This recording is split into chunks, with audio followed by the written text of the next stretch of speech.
السلام عليكم ورحمة الله وبركاته. اللهم صل وسلم وبارك على سيدنا محمد وعلى آله وصحبه أجمعين. النهاردة هنعمل لانشون البيتي مع بعض بطريقة سهلة وبسيطة جدا من غير بيض ولا جبنة ولا حاجة، بتعمل باللحمة. بس هقول لكم رأيي فيه بصراحة، هو حاجة كده أقول لكم في الآخر كده، اتفرجوا على آخر الفيديو هقول لكم رأيي فيه بصراحة. شايفين عامل ازاي؟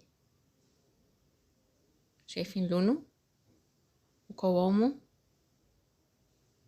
اول حاجه معانا نص كيلو ربع 400 جرام لحمه مفرومه وعليها نسبه دهون، ومعايا بابريكا وفلفل اسود وكزبره، معلقه صغيره بابريكا وفلفل اسود وكزبره ناشفه، وسبع بهارات وبهارات سجق.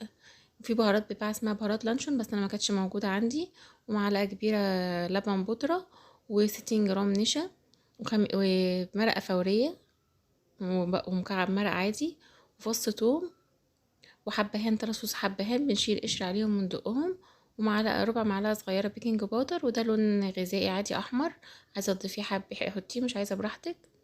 وهنا دوت 100، ودي ميه طبعا اللي انا بدوب فيها ديت 100 جرام ميه او ربع كوبايه، وفيه برضو 100 جرام اللي هو الميه اللي انا كنت بدقها دي، اللي هو حاطاه في الفريزر تلج يعني يتجمد.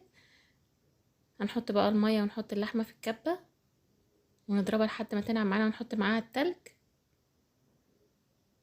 شايفين بقى التلج اللي انا بحطه ده؟ انا جمدت حوالي 100 جرام ميه، حوالي ربع كوبايه برضو، بنتلجها كده في الفريزر وندقها ونحطها معاه عشان تنعم معانا اللحمه. لازم تنشروا لايك والاشتراك في القناه وتفعيل الجرس لكم كل جديد. هنا بقى معانا كيس حراري اللي هو بيتحط في الفرن، ده افضل حاجه للتسويه. هنحطه بقى فيه كده ونضغطه فيه كويس ونطلع الهواء اللي فيه. بس هو الافضل تخففي نسبه الدهن شويه، انا كان هنا نسبه الدهن عاليه شويه، الافضل انك تخففيها شويه.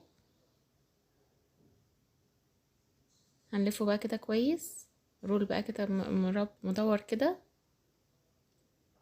نكون محضرين حلة على النار فيها مية بتغلي، وده ورق فويل هنلفه فيه كويس عشان ما يخشش فيه المية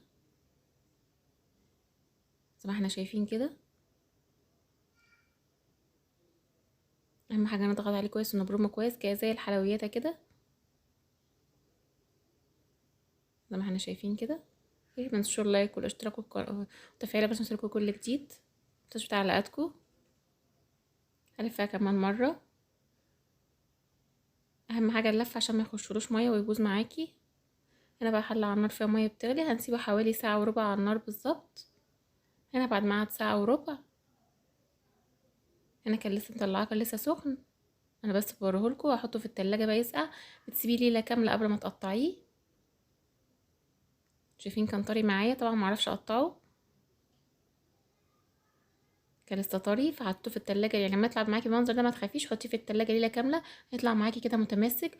رأيي فيه بقى بصراحة ان هو حاجة طعمها حلو جدا، هو يعني بنسبة 60% طعم اللانشون اللي بتاع بره، والباقي طعم كأن لحمة كده بتاكليها زي البرجر. يعني طعمه حلو مش وحش، طعمه حاجة طعمها حلو جدا، مش طعمها وحش خالص، والأطفال هيحبوها جدا وأحسن من بره بكتير طبعا. ان شاء الله لايك والاشتراك في القناة.